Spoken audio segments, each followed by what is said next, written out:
All the things tend to come through the security team. Before they would end up like paging a engineer, they would be assessed by a human to make sure that that page makes sense. If something is of that severity. Things that are lower severity could go straight into this dashboard. That wouldn't page anyone, but it's the kind of thing that you could periodically check as an engineer to say, hey, what are the security things I should be working on?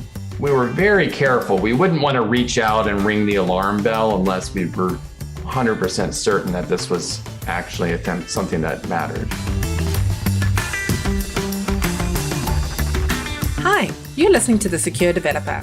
It's part of the DevSecOn community, a platform for developers, operators, and security people to share their views and practices on DevSecOps, Dev and Sec collaboration, cloud security, and more.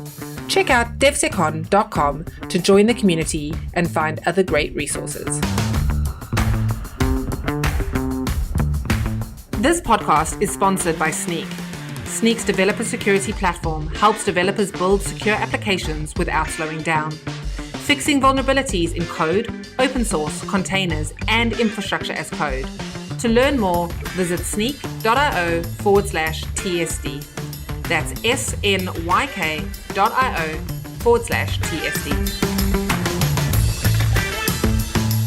On today's episode, Guy Pajani, founder of Snyk, talks to Bryan Payne, previously Engineering Director of Product and Application Security at Netflix.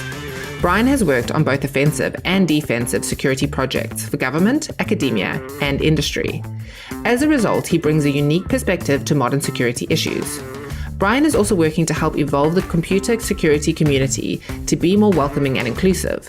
Through this lens, he has worked with the USE NIX Enigma conference for years to reimagine what security conferences should look like. Similarly, he built Netflix's award-winning and impactful security engineering organization on the belief that we could better enable the business and reduce risk as a partner to other engineering teams rather than a gatekeeper. We hope you enjoyed their conversation, and don't forget to leave us a review on iTunes if you enjoyed today's episode. Hello, everyone. Welcome back to The Secure Developer. Today, we're going to talk about all things empowerment and security, maybe test some limits of the yin and the yang that you might apply to a modern product security program. And to talk about all of those and unravel them, we have Bryan Payne, who until recently has led much of security, including product and application security at Netflix. Bryan, thanks for coming onto the show. Thanks for having me. So Bryan, before we dig in, you're a free bird for the moment at the time of recording this podcast. But tell us a little bit about what was that recent role that you've done in Netflix, and maybe a bit about your journey getting into that. Sure. So at Netflix, I led our product security team, but for us that was broader than just product security. It included infrastructure security, trust and safety, like fraud and abuse prevention. And it also had a pretty significant software engineering component where we built out identity systems like authentication, authorization, cryptographic key management systems, PKI systems, things like that. We also had a program management team that kind of helped keep us honest and helped us interface with the rest of engineering across the company at Netflix. But my journey to Netflix was perhaps a little different than most people in the field. I started a couple decades ago with the government, and my motivation at that time was just simply that I was very interested in security, and there weren't a lot of people in industry that were doing security work. In fact, I'd interviewed at places like Google and Microsoft, and they didn't even have security teams to put me on. And so I started at this place called the National Security Agency because security was part of their name, and it seemed like a great place to go learn. And it was. I had a really interesting time there doing what we now call blue team security work, helping to do assessments and help military installations make their systems more secure.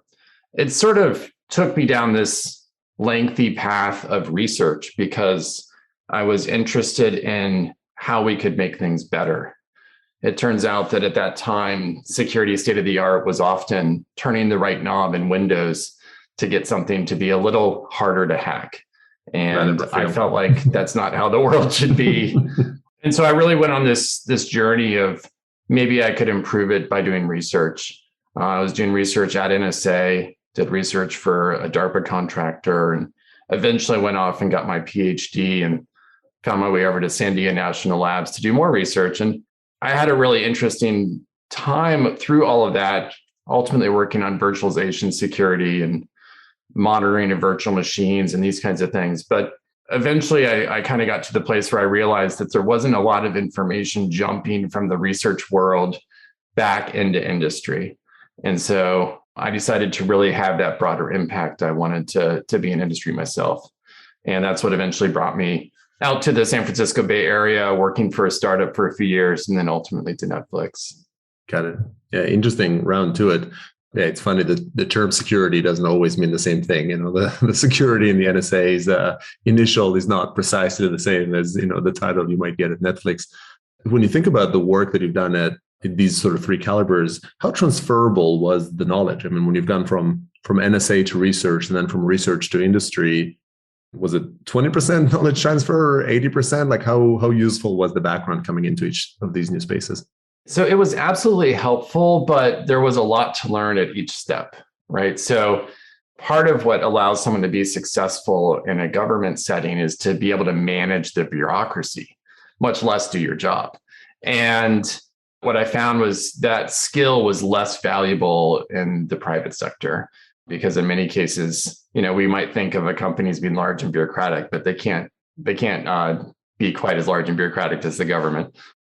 On the security side, though, I think one thing that I really value from my earlier years in the government is the ability to understand the nature of threats and understand like what an adversary can really do with, we'll say, unlimited resources. And then understand that not every company is under that level of threat. And so kind of being able to balance your security posture appropriately based on the threats that you're seeing, and then have a very tangible sense of what those threats look like, became very useful later in my career. And I don't know that I would have seen that quite so realistically had I not started where I did. Yeah, that makes sense. And I guess that's the first balance, which is, I guess, not to abuse that Windows dial or button analogy, but how far do you want to turn up that dial? Absolutely. In the sense of how strict and how constrained you need to be. That's an interesting background. I guess it gave you that sort of broad view. Eventually got to Netflix, where presumably bureaucracy is fairly low on the totem pole, based on the sort of what is so well known and has been the kind of the core of Netflix as a success element. Maybe let's dig in a little bit into the balances of empowerment versus indeed these controls, just kicking off your path. So can you describe a little bit just the high levels of working in your group at Netflix, between the security teams and the development teams? How does responsibility or authority sort of split up over there around the security decisions? Sure. So if you go read the Netflix culture memo on their website, one of the things that tends to pop out at people is this discussion of freedom and responsibility. And that is a concept that has driven how their engineering organization works over the years. It is interesting because as a human, we tend to index on the freedom side. We say, oh, this is great. I can do whatever I want. And I'm sure I'm going to have to be responsible for something, but we'll figure that out. In reality, of course, there is a huge responsibility when you're building out software for a company like Netflix. You don't want that service to go down, so reliability matters deeply. You don't want it to be hacked, so security matters deeply. And so somehow you need to be very responsible as an engineer as well. And I think as a security organization, we often saw ourselves as there to help support and enable the business. So what we wanted to do was allow the software engineers at the company to focus on the areas that they were hired for effectively, right? So if you were brought in as a distributed systems engineer or a encoding engineer or something like this, that should be primarily what you're doing. You shouldn't be stuck dealing with PKI certificates and pulling your hair out. And so we would try to provide like turnkey services that allowed people to not have to worry about these fundamental security things. And then, of course, they do still have to do something for security, right? They need to be aware of when they're dealing with sensitive information. and maybe turn a little configuration knob to allow them to use an authentication system, those kinds of things. But if they got to a place where security was really, really like critical to what they were doing, then they would be leaning on us for help. And exactly where that boundary is becomes a judgment call that, if you have a good relationship between the security team and the engineers, you can kind of figure that out. And how does that, so I see how that works when it comes to, PKIs or authentication or things that are security-minded functionality that can be packaged up. Still a good idea to remove it. How does it work in terms of the grind, of the upgrade your libraries because they're vulnerable, or ensure you apply input validation to everything, or shuffle to fix something, when you need to balance that work against building some other feature? Unfortunately, patch management is still a thing. And, we just saw this in December with Log4j, where everyone needed to quickly drop what they were doing and patch things. At the same time, updates come out all the time to software that we use. And not all of them are as critical as the Log4j update. And so I think one of the important value adds that a security team can provide here is to help people quickly triage and assess what matters and what doesn't. And so what we would do is we would look at where a particular microservice sits within the ecosystem. Is it internet facing? What other systems does it connect to? What data does it process? And using all this information, you can start to figure out how important is it that this system is buttoned up to the nth degree, versus maybe we can let it slide. And when they do like a quarterly update of their OS, they'll just kind of get some patches and we'll be good. And so we would be able to make those assessments for the other teams and provide them with a dashboard that they could go to, and they would see, hey, this is what actually matters today. If you're going to do something on security today, here's the top 5 things you can do to have a positive impact on your system. And so that would help people kind of stay aligned. And also, I think it helped to build a better relationship between the security and engineering teams, because we were no longer the ones who every day were saying, oh my goodness, it's another fire drill, you have to go do this thing. Instead, we would only come forward when it was something like Log4j and everyone said, yeah, this really is a big deal. Let's work together on it. I love the top X issues. And if you were to invest in something, you would secure it. Does that imply that the security team itself, though, needs to review every issue that comes out to classify it and say whether it's in 17 or 700's place? Or would the engineering team, like, how do you see that? There's an action here. There's a triage.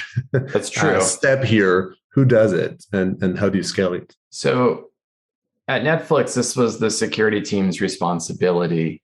And in order to manage that at scale, we had to start with understanding what the assets looked like across our ecosystem.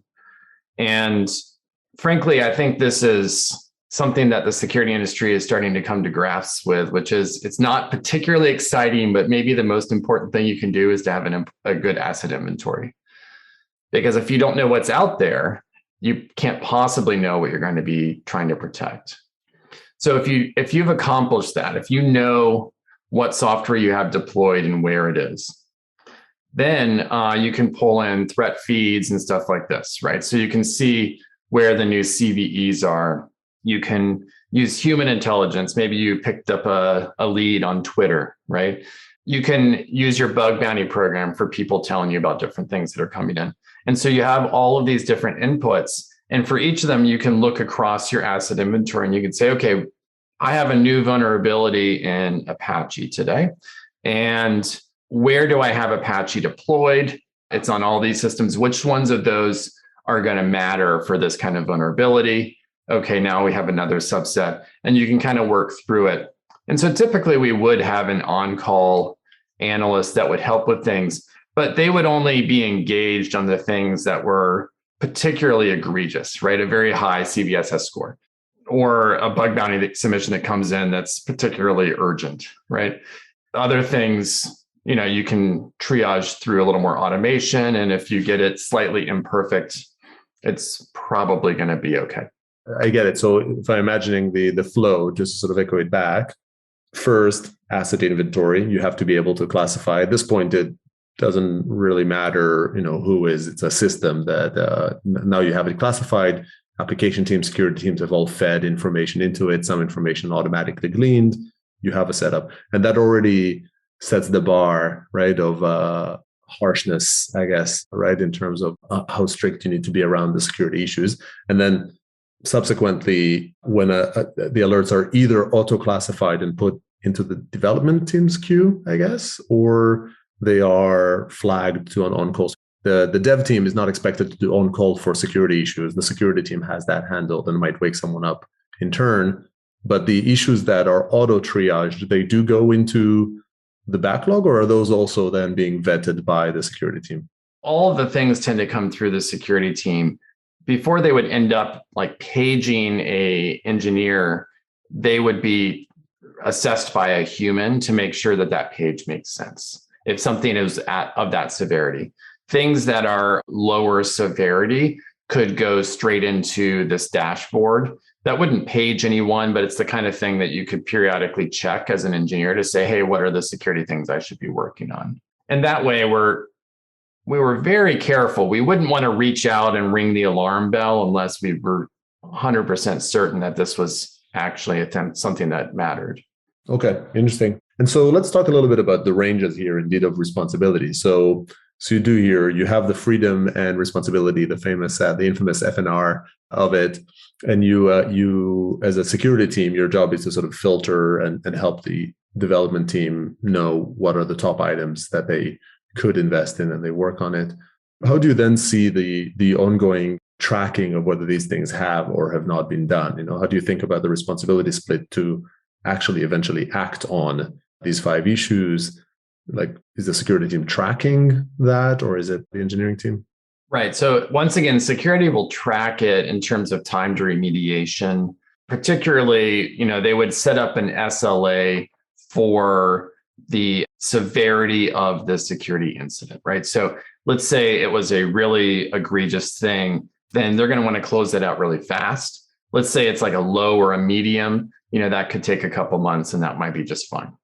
And so the first step is to figure out like, how long would you expect this to take? And then you can go back and you can start to say, well, how long did it take? Is it a problem?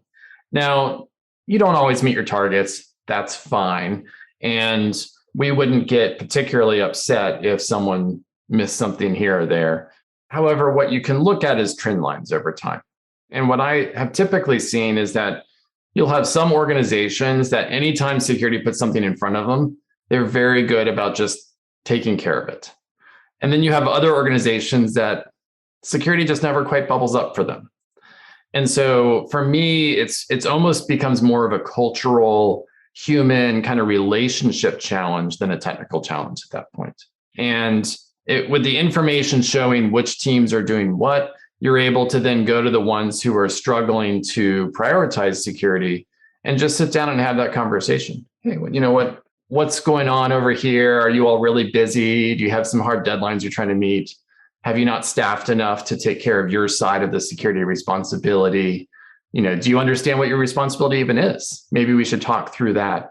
And I find that, frankly, by the time you have that kind of a conversation, people start to get it and they start to say, oh, maybe I didn't realize you were asking us to do this, but now I know, and we got it, right? It's pretty rare that those things require 3, 4, 5 conversations before they get resolved. Because what I found is that people would generally want to do the right thing. They need a little guidance. Maybe they don't understand the prioritization of different things or how to think about it. But once you set that stage for them, you can get the results that you're looking for. Yeah, I love that. So you've mentioned relationships several times here on it, because fundamentally it sounds like you're as a security team building 2 types of services or 2 types of platforms. On one hand, it's this triage system, human assisted or human aided by the security team cycles to inform the teams and about which issues they should address, the dev teams.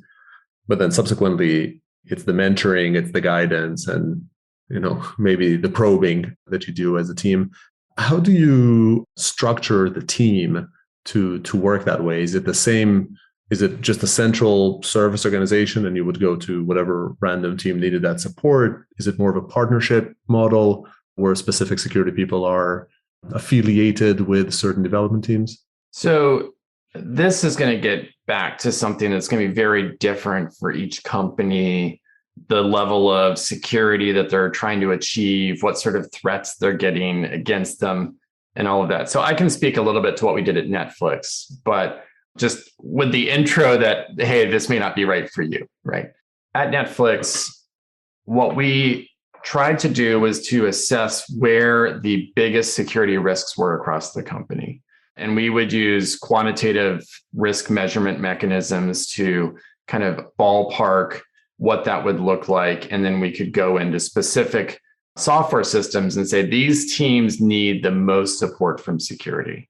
Think of it as your top 5 list. Maybe it's 10 or 15. But for each of those teams, there's a dedicated security engineer. We would call them a security partner who would work with those teams. And so you have a human that you can talk to, and it's always that same person. And that was great because you could build that relationship. And they would operate not at the level of just doing an assessment on the software and reporting a bunch of vulnerabilities, but more at the level of where is the business going for your chunk of software? And what is the architecture of the system? What sort of data are you transiting through your system, right? What changes are in store in the next year or two? And how do we get ahead of that? And so they would try to sort of up-level all those conversations to make sure that security was being done well, really from the business perspective. All of the rest of the company then, which is really the vast majority of the software being built, did not have a dedicated human responsible for making sure it was secure. And so for those things, we would lean back on a couple of things. One is the systems that I described earlier that would tell you your top 5 security things you need to adjust. And the other is what Netflix called the paved road. The paved road at Netflix is a set of software that the idea is it's a good idea for you to use. Again, with freedom and responsibility, we don't require you to use it, but it's a good idea for you to use it. And if you do, you get very convenient RPC mechanisms, databases, base server, all the pieces that you might want. Oh, and by the way, when you use them, you get the security side effects that we want. And so if you use the paved road RPC mechanism, it's going to be authenticated already. It's going to have an auth-z policy in place. You can tweak it if you want, but it's there. And you're just doing policy adjustments at this point. You're not trying to integrate it everywhere. And so all of those things meant that the vast majority of the company was in a really good place to start with. And we didn't have to stress too much about software defects because they wouldn't take you very far if they were exploited.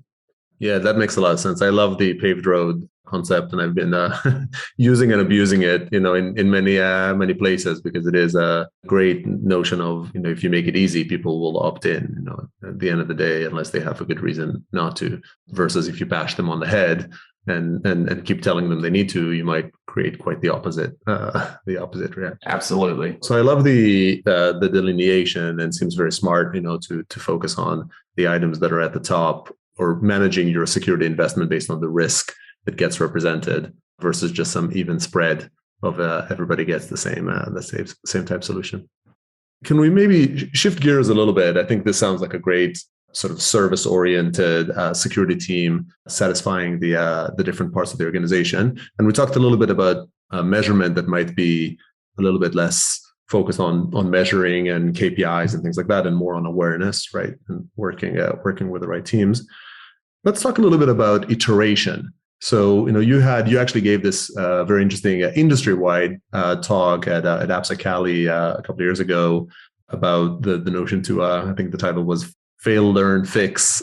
And I just a bit of a rant on my end, which is I know that the DevOps industry has been very predicated on this notion of iteration, of saying it's fine if you have some problems in production, as long as you identify and fix them quickly.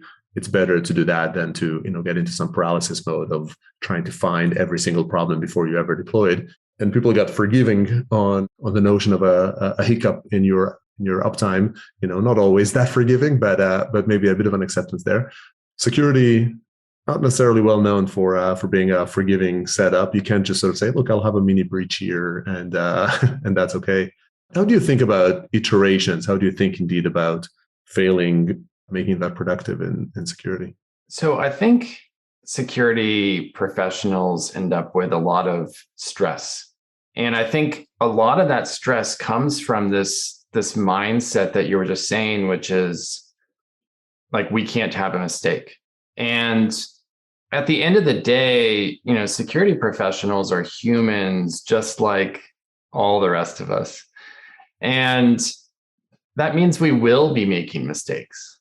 And so for me, the first step here is to just acknowledge that even in security, we're going to have mistakes. There's going to be, like you said, many breaches. Not MANY, but MINI breaches, right? And I think if you can step past that and start to say, okay, then what, right? In a world where this is going to happen, how do we make it okay? And pretty quickly, I think you get to the place that you say, well, not all breaches are the same, right? There's a breach and then there's a breach, right? And it's those ones where you're putting customer data or sensitive information at risk. Like, these are really bad things and you don't want those to happen. But every day you've got people coming in through bug bounty programs, finding like mistakes in your software that you had no idea was the case. And each one of those is an opportunity to learn. And really, I think that's what a good incident response program is all about, right? You want to quickly assess the situation, you want to button it up, but you want to learn and you want to figure out, how do we then evolve forward so that this kind of thing doesn't turn into one of those bigger breaches that's a really bad day. And it stays at this level of a learning breach, right? Of course, you'll learn from the big ones too, but those are probably not the best ones to learn off of. We'd like to learn from the little ones so we don't have those really big ones. How do you gain visibility to those? I mean, again, kind of drawing the DevOps analogy, generally you'd say it's fine for you to deploy more rapidly, but to do so, you have to have some observability in place. Otherwise, you wouldn't know that you've gone down. So you lose the opportunity to learn. What's the equivalent observability that you need to spot these mini mistakes in security? This is the whole world of detection at some level, and it's rich and diverse, and it's going to depend on what you have deployed. I've seen a variety of interesting things work over the years. One that I particularly like is the use of canaries, because it's a little non-traditional, perhaps. Right. So when I say non-traditional, I mentioned I started my work in the research world. And at that time, everyone was really looking at anomaly detection systems. Like, I'm going to monitor this thing and I'm going to find the needle in the haystack. I'm going to tell you when there's a problem. And they just never really worked that great, because it's really hard to do that, especially when you look at the scale of a place like Netflix or something. Finding that needle in the haystack can be really hard. Canaries can flip the game over, right? So in this case, I'm talking about, can I put an AWS key on an instance that looks, for all practical purposes, legit? An attacker would see it and say, oh my goodness, I just found something particularly interesting. They test it out, they see if it works, and lo and behold, as soon as they do, all your alarm bells go off, because that key should never be used, right? And so now all of a sudden, it's like a little tripwire that the attacker ran into, and now you know that they're there. It depends on what your infrastructure is, but stuff like that can work really well in certain settings. Other things that we've toyed with that could be fun, think about architectures where you have an auto-scaling group. You have a whole bunch of instances that should look identical to each other. And so now you can start to say, well, maybe I can monitor these And all I'm doing is checking out the differences between those instances. And if one deviates too far, then I'm going to be a little concerned, right? And so you've got like a baseline that you can check on. So you can do this kind of stuff.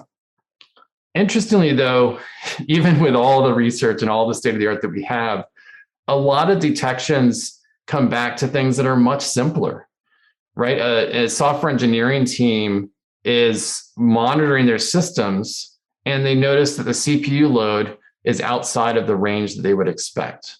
And they start looking into it and they say, whoa, I don't like what I'm seeing here. It looks like someone SSH'd into this box and I don't know why. They call over the security team, you spin up an incident and you learn. So I think things like this tend to be, even today, how a lot of things are found. There's arguably room to improve there, but pragmatically, I think that is an important signal. And I think that's part of the reason that you want to have a good relationship between security and software teams. First of all, I love the ideas of the canaries. Just sort of a probe on it. These canaries would be within systems. So you'll take a server that an attacker shouldn't have access to their file system. So and you would put a key on it. It's not the same as putting a key on an open S3 bucket and testing the attacker's systems. That's not the goal here, but rather putting it on a place the attacker should not be able to reach. That's exactly right. Yeah. So, sure, you could put it on an S3 bucket and see if anyone starts enumerating your stuff. That could be interesting, but it might be noisier. So the idea here would be just throw it on, the root folder of a system, or maybe a place that if the web server is popped, it would be part of what they could enumerate. You want to be at least one stage into the attack at that point, right? Yeah. And then they start to see it and say, ooh, I'm succeeding. I got something, right? So the attacker starts to trigger it. Yeah, I love the idea. It's actually new to me, so it's maybe I'm just behind here, but I love it. Is there some design system for this, some open source project or some tool that can help with that? I'm not aware of an open source project on it. It is an idea that we've talked a little bit about at, I believe at AppSec USA in the past. I'd have to double check. Yeah. But you can look for some talks from Netflix on the Netflix Security YouTube channel. And I'm pretty sure we've spoken about these canaries in the past. Yeah, no, excellent. And so the canaries are great, also, love the meta idea of saying, no matter how much you invested in these types of indicators, learning from incidents and learnings from the actual kind of little failures that we've identified being the strength of it. So with that, maybe I think we have time for maybe like one more topic. I'd love to talk indeed, you mentioned relationships a fair bit, but you also mentioned platforms and technology and paved roads. How do you think about the tech versus human side of security when you think about scaling developer security, scaling sort of securing the applications?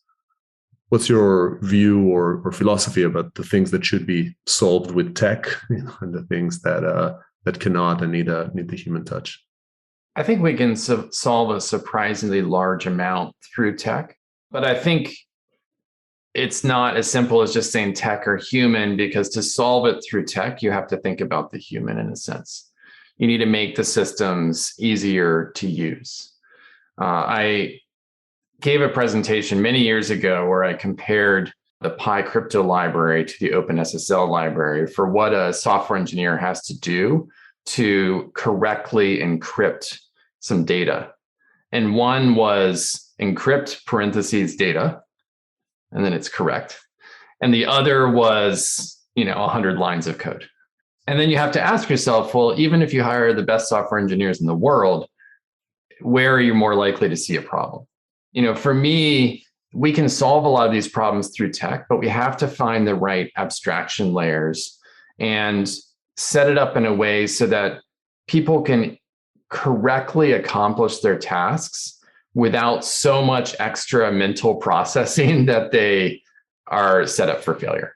So I think that's sort of step one. And I think part of that will be continuing to reevaluate where the abstraction layer should be. If you think about things like infrastructure as a service, you're running your software on someone else's hardware. And then you look at platform as a service, you're running your software on a slightly more abstracted set of systems, right?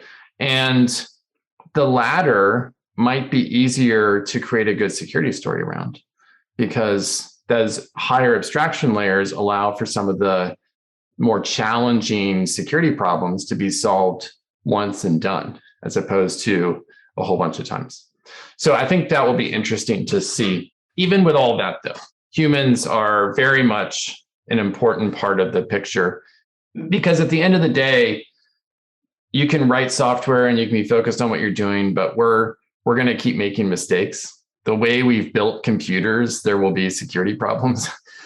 And so there's going to be people that are better at knowing the security implications to the business and people that are better at writing the software that the business needs. And somehow they're going to have to work together to allow the business to move forward with the appropriate level of risk. And that's the human element of it. And so the security teams that I've seen that are most successful are the ones that acknowledge that people don't love to go talk to security. We kind of have a bad reputation sometimes of being a little difficult or a little stubborn. And so if you can not be those things, right? If you can be more welcoming, if you can find better language to use, just kind of better customer service in a sense, then you can build those relationships in a way that start to make things easier for everyone, and then makes it easier for people in the company that aren't security experts to feel like it's okay to go lean on the security team. No, that's very, very well said.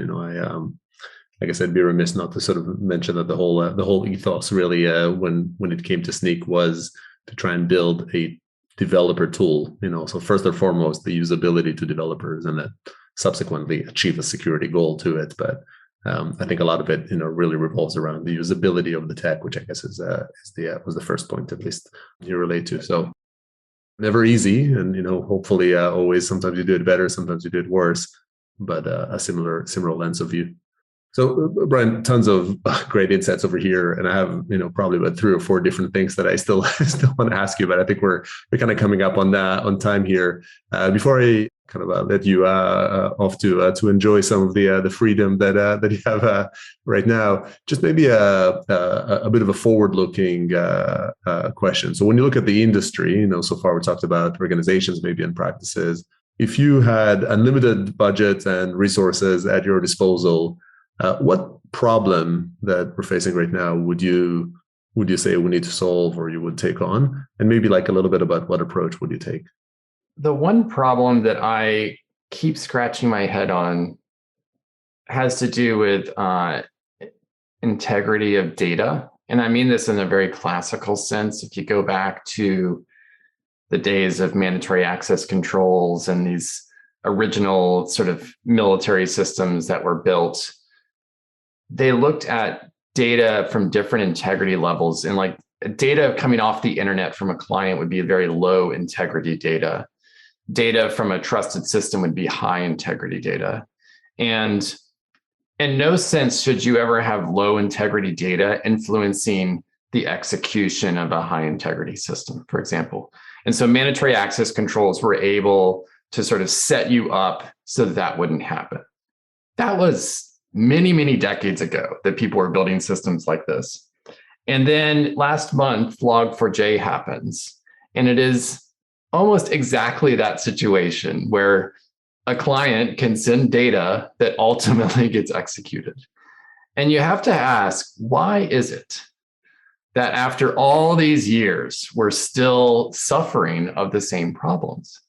And the best answer I've come up with is just that it's so complicated that to do these kinds of controls on modern systems becomes intractable.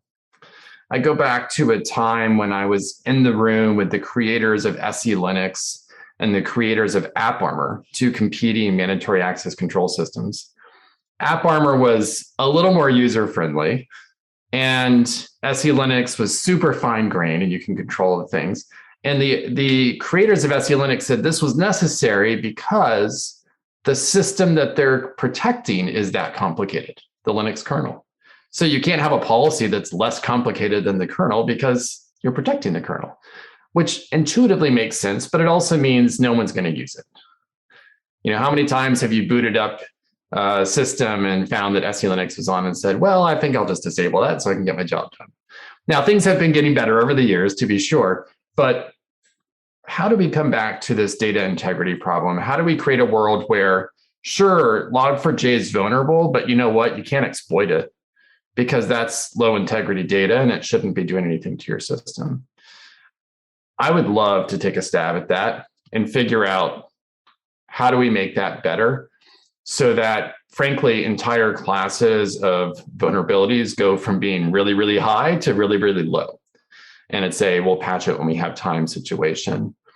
I think that would be a game changer for how we think about security.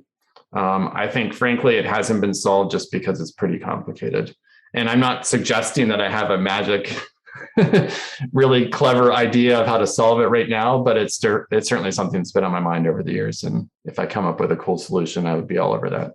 Yeah, no, sounds like a great one. And I love the way that you phrase it. It's reminiscent a little bit of the conversation we have right now around trust in the supply chain security space, but it really boils down to how much do you trust this data? And if the answer is not at all, then it should just, whatever payload that is, should never get executed. Now, how do you get that to reality? That's a whole different ballgame. So that's yeah. So Bryan, thanks for all the great insights here and for coming onto the show to share it. Well, thank you. It's been great. And thanks everybody for tuning in. And I hope you join us for the next one. Thanks for listening to The Secure Developer. That's all we have time for today. To find additional episodes and full transcriptions, visit thesecuredeveloper.com. If you'd like to be a guest on the show or get involved in the community, find us on Twitter at @DevSecCon. Don't forget to leave us a review on iTunes if you enjoyed today's episode. Bye for now.